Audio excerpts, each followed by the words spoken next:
Welcome everyone to day 2 of the Brass 2024 Spring Symposium. I'm Brian Garrison Newton, chair of the Symposium Committee. Thank you to our subcommittee members, Christy Cunningham, Doris Jui, Christine Pollock, and Angel Truesdale. All sessions will be recorded and sent out to those who have registered. Please mute your audio and video as we get started. Thank you for spending time with Brass and our presenters today. Now I would like to turn over to my colleague, Doris Jui, to get us started. Thank you so much, Brian.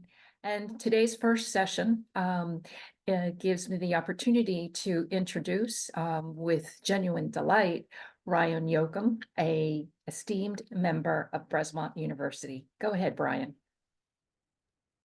Hello. All right, thank you everybody, and thank you, Doris, for that introduction. So my name is Ryan Yoakum. I am the Business and Data Services Librarian at Belmont University.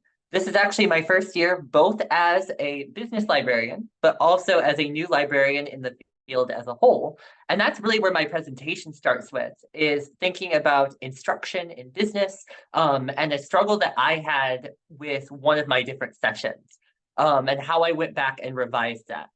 So let me pull up my slides. I think that's showing. Perfect. Okay. So this presentation, the biggest thing that I'll be doing today is just kind of going over some of the history of this class, thinking about where I went with the fall, what messed up, and then how I changed that for this semester. And then finally, what I'm planning to do to change stuff for the fall of this upcoming year. So I actually want to start with a question, just kind of thinking about your own experiences. And I'll put a link to this in the chat as well. But you can either scan the QR code or go to the link. You're going to use the code that is at the top of the page, so it's top center. So that should be 14996244. And I wanted to mainly just ask, in the past academic year, have you taught an instruction session that was basically just a database demonstration? So I'll give you about a minute or two to fill that out, and that should fill out over here.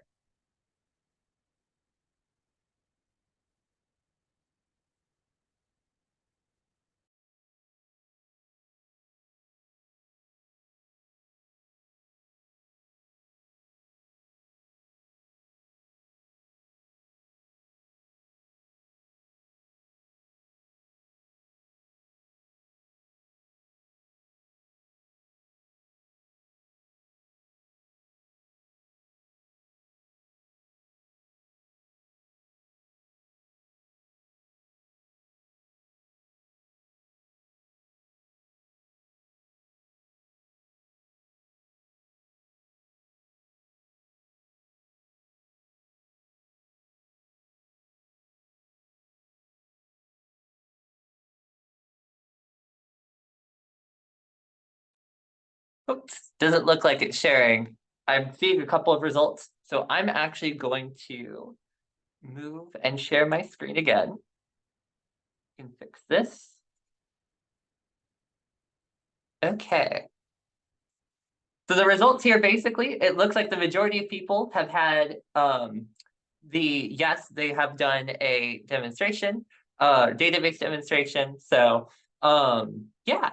So it's a very common thing. I know, at least in my case, it was something that I always felt kind of weird about, but being a new librarian, it can be somewhat of a challenge to go and try to switch some stuff up, especially because I was taking over for somebody else and some of the professors had expectations about what they want to do. And I don't want to go in and just completely change, everything. So yeah, with that, a little bit of background on the course that I taught, or I provided this session for. This is basically a marketing course that is dedicated mostly for juniors and seniors. And the assignment basically is to come up with a marketing strategy for a real company. This can kind of be, depending on the class, it can either be only public companies. Some classes like to add private companies to it, and they just pick a company like Target or McDonald's or something like that. And occasionally one of the sections will also partner with local businesses in the Nashville area and will basically do their assignment around that. But whatever the faculty member teaches and does, there's usually 3 different components to this assignment. And so that is mainly consisting around company research, industry research, and then the market and consumer research for the product specifically. And so that takes up about half the grade for this assignment. And so it becomes a very big thing. And this is also taught in multiple sections too. So every professor weighs it and does things differently. But most commonly in the sections, those 3 elements of that final project are required. So when I was teaching that back in the fall of 2023, mainly I did a database demonstration using the following databases that I have here. I won't go through all the different names of the databases, but I will occasionally throw in Nexus Uni or Business Source Complete, depending on whether it's relevant for the course or not. But that's typically how I would use most of the session, usually about 30 minutes or so in an hour-long session to focus on that, basically. And then for the last 15 minutes, I would give out an activity to do. I'm actually going to share in the chat both the handout and activity I give. I think it is the second document, but that is a handout that I've typically given since the start of my instruction seasons. But it's basically a way for students to kind of compare the different databases to know, okay, since we're covering a lot of different information, what kinds of information can you find in this database and where can it be most helpful to use? This has been changed up quite a bit. So I'm currently giving my current iteration, but in the fall of 2023, it was basically that first page. So the second handout is an activity that I would print out as well. And at the very end of the class, for that last 15-minute period or so, they would be able to choose to either fill out the activity and do that to practice the databases, or they can partner with their groups and go and practice the databases for their specific projects. Oftentimes that the students would pick to opt for their project and practice the databases with that. And for the most part, that actually did end up going pretty well. But there was one particular section of that course that did not do so great. There was a lot of struggles even afterwards of understanding the databases. I had a lot of consultations from that class particularly with a lack of understanding. And some of the students just opted to give up on the databases as a whole and would have Google results instead. That professor I worked with for this particular class actually sent me the link in the picture here. A student was working with a Chick-fil-A company and basically had this random website that just had a story about how successful and how great Chick-fil-A is with everything. And it was just kind of wonky and sketchy. So that class kind of ended up as a dud, and it was a little disappointing, but this actually gave the opportunity to really rethink that. So in January, that professor in the middle of the month reached out to me, wanted to do the session again. But after having gone through all of that, I was thinking and use that opportunity to go ahead and switch up the session to do a little bit both of kind of revising some of the stuff that didn't go well in this first time, but also trying to transition and move that professor and hopefully the rest of the professors too, away from that first database session and into something that's going to be more helpful in terms of thinking about information and also navigating those databases when you don't get what you initially want, how you can reconsider your topic in the most complicated of situations. So we're going to now discuss a little bit about the redesign, and you'll get to see how this was redesigned, and we'll do actually one of the activities as part of that together. So the first thing that I did was I basically moved all the database demonstrations to videos.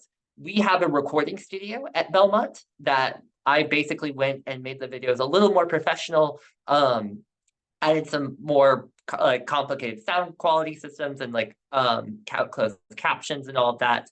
So basically designing those videos to kind of fill that gap. So that way there is at least something that the students could go back to if they wanted. That content was given to the students before class and was basically about a little under 30 minutes in length total, but would basically be a couple of different videos divided into 2 to 3 minute sections going over each database to kind of filter and scaffold all of that, basically, to make that easier for them to consume and go through. We also created a marketing LibGuide. We hadn't had one for that department specifically, but there were a couple of other departments in my liaison areas that did have major guides. And I thought that because marketing has been such a very common use of the library, it would be better to differentiate that from the normal business guide that was initially used for this for these courses. So we created that marketing guide, and that's where all the videos were stored. On top of a couple of other things, like the handout that I mentioned before is also linked to that guide. And then finally, as I mentioned, we kept the handout and I would bring that to class, but I repurposed that other activity just because it just didn't fit right into it. And I thought I could do a lot better with integrating that into the course. So with that, we're actually going to go to the guide. And so if you can scan this QR code, and let me grab the link real quick for that. To make that easier.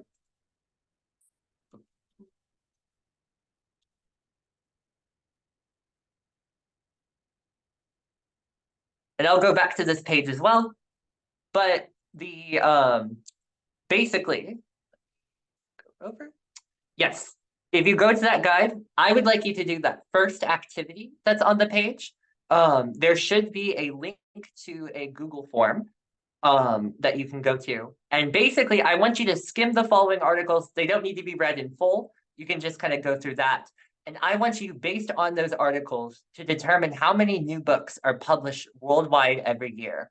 We're going to take about 5 to 10 minutes to do that, depending on how long it takes. If you have any technical difficulties or questions, you can reach out to me and I can get you the link or help out with things. So we'll take about 5 to 10 minutes, depending on how long the majority of you takes with this. So yeah.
If you also finish up too, you can go around and you're welcome to look at the guide just to see what you see as well with all that. So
We're going to give it about 3 more minutes. So if you're still looking to answer the question, feel free to kind of wrap it up or fill out the answer, what you think it might be closest to. So about 3 more minutes.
All right, if you're still filling out your answer, that's totally fine too. But I'm going to share my screen to the results of that. I think, yes, perfect. I'll zoom in a little bit more. So based on the results that have currently come in, it looks like a majority of people have selected 4 million. We have a couple of 2.2 million, a couple of 1.5, and then a lot of answers that say varies depending on the source, can't tell from the data provided, all of that. So I want to hear real quick if you either want to put this in the chat or you can feel free to unmute yourself. What made you decide to choose the answer that you did?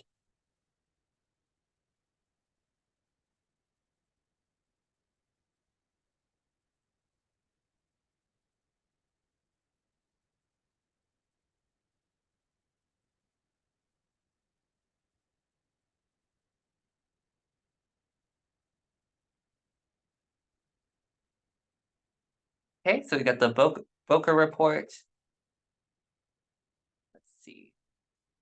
Similar articles saying stuff similar.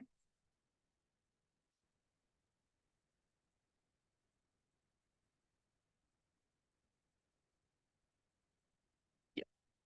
Trying to go to the others.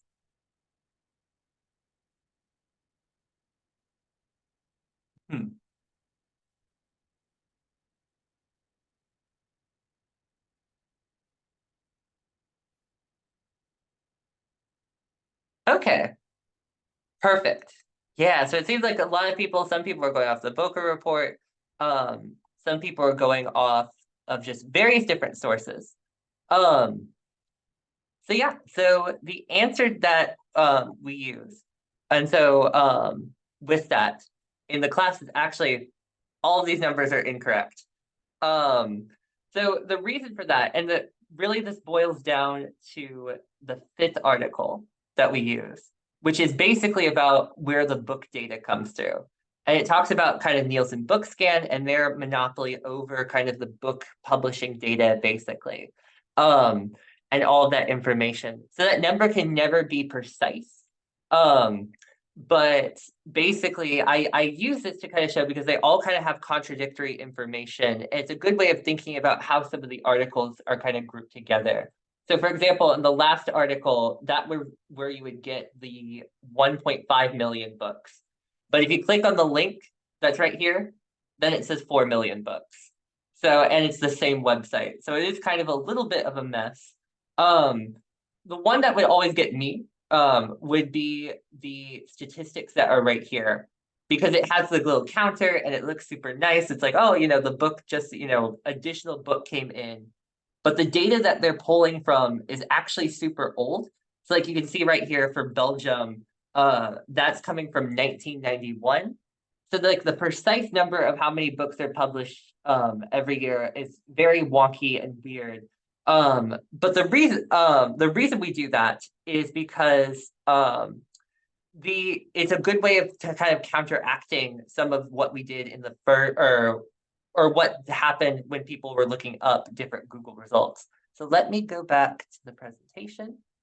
And so we kind of base that then on thinking about some of the challenges when it comes to business research, and thinking about the complications of answering a question like how many books are published worldwide every year, basically.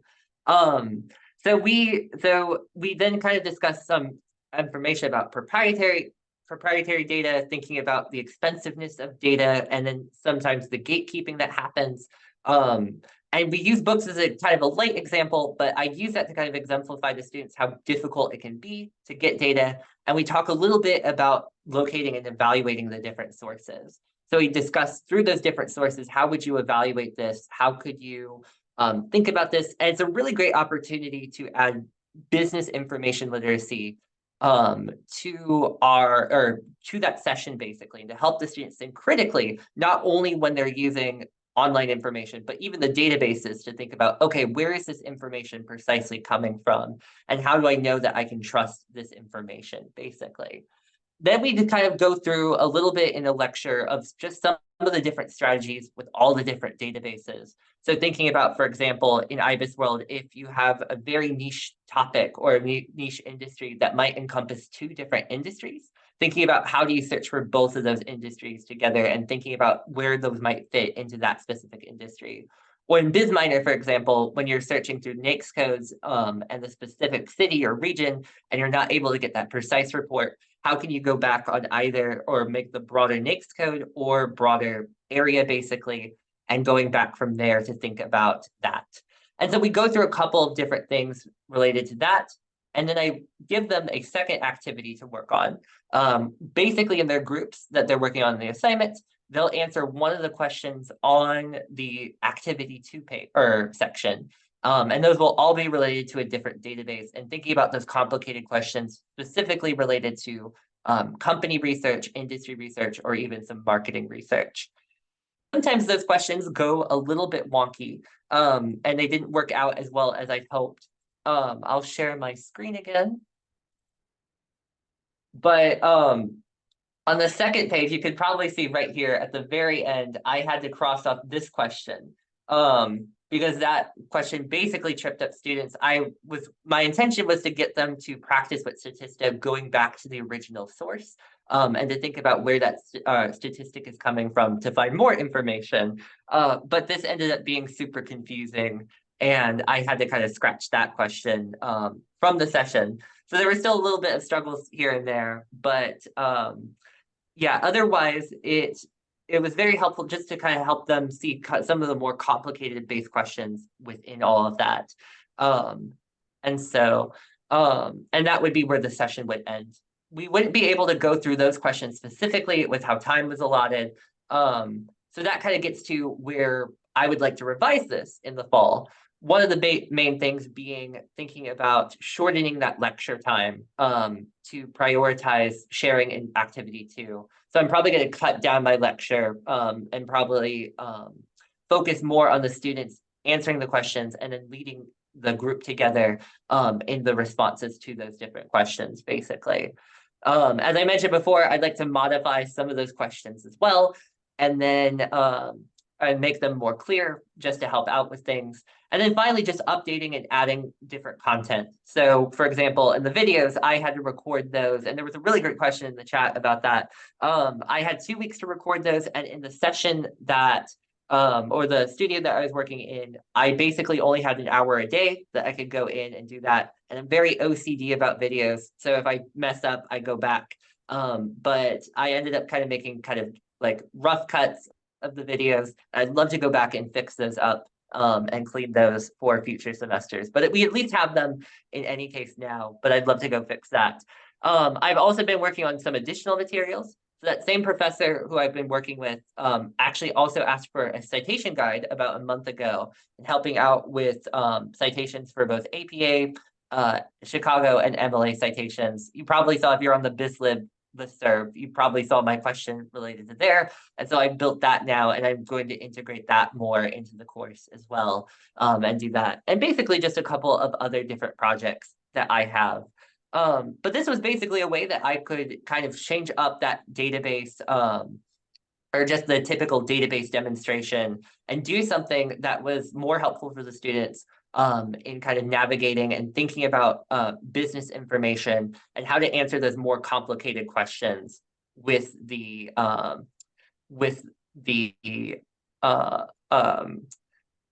databases. So, and oops, I wasn't sharing my last screen. Sorry about that. Ryan, we're close to the 1:30 mark. Perfect. Yeah. And that actually wraps up my presentation with everything. Are there any questions that anybody has? There were some questions that came in through chat. Perfect. Let me go through. Let's see. Let me go back to the top.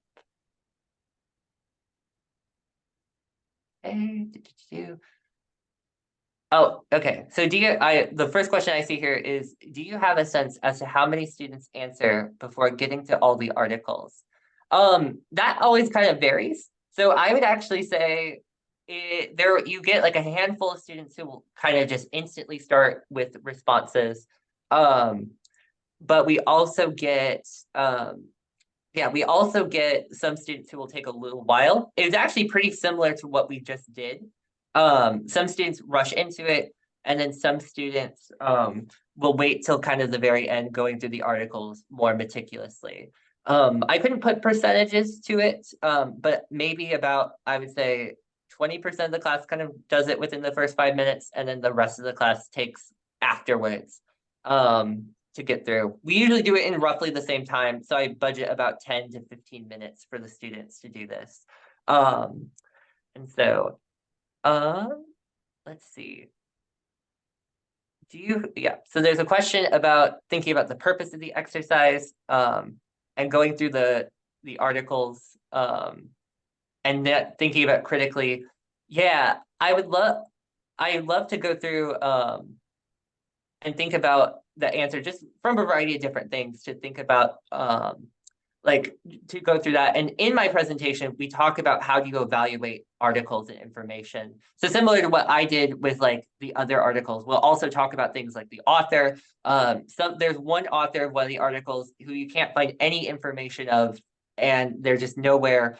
And so thinking about also like being able to track down like who's actually publishing this information, where is it coming from, as you're evaluating sources. That's a very, very important part of the session.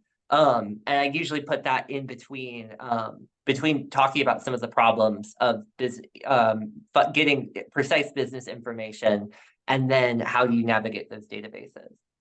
So let's see. Do the results differ depending on the order of the articles of the list? Meaning students answers change if the most relevant article was boosted up to be within the top 3 articles. That's actually a really good question. I've never tested that before. I've mostly kept it there as a means to right now currently trick students, to get them to ensure that they're not rushing through and going through the articles. But that would actually be good to experiment with. And I've got a couple of other sessions I can test it out with. So that might be something I do. A lot of students will actually go with definite answers. So in our experiment, I was curious of what everybody would do here. But we would get typically maybe 1 or 2 students who would say, I'm not sure, or there's a lot of conflicting information. And a lot more students who would go in and narrow down and say, this is the answer precisely. So thank you for that. I might actually test that out in a session. Let's see. Valuable to learn about your process, how you tweaked and adjusted the questions. So basically, the way I created those was actually based on consultations that I had in the fall. So a lot of those original questions that I currently have on the first 5 that did work were questions that students would have in the same course of in that or other business courses. So there would be students who would be working for a specific industry, and they weren't able to kind of build a the market in like Nashville, for example. And so we would discuss, okay, how can we revise this? Can we maybe focus more on Tennessee as a whole, or can we do more of a focus on, you know, the broader industry, and what are the implications for those?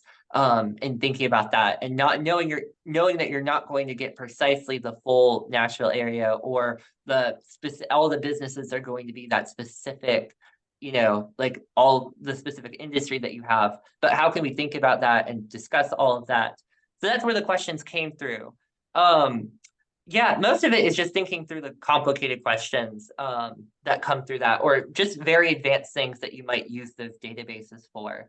But in terms of tweaking, I would love to revitalize that statistic question that I had that didn't work out as well. And the way I think I'm going to have some of my other colleagues look at that too, and kind of think about, okay, does this question make sense? Particularly ones who are not business students, or have business backgrounds, or use those databases quite frequently.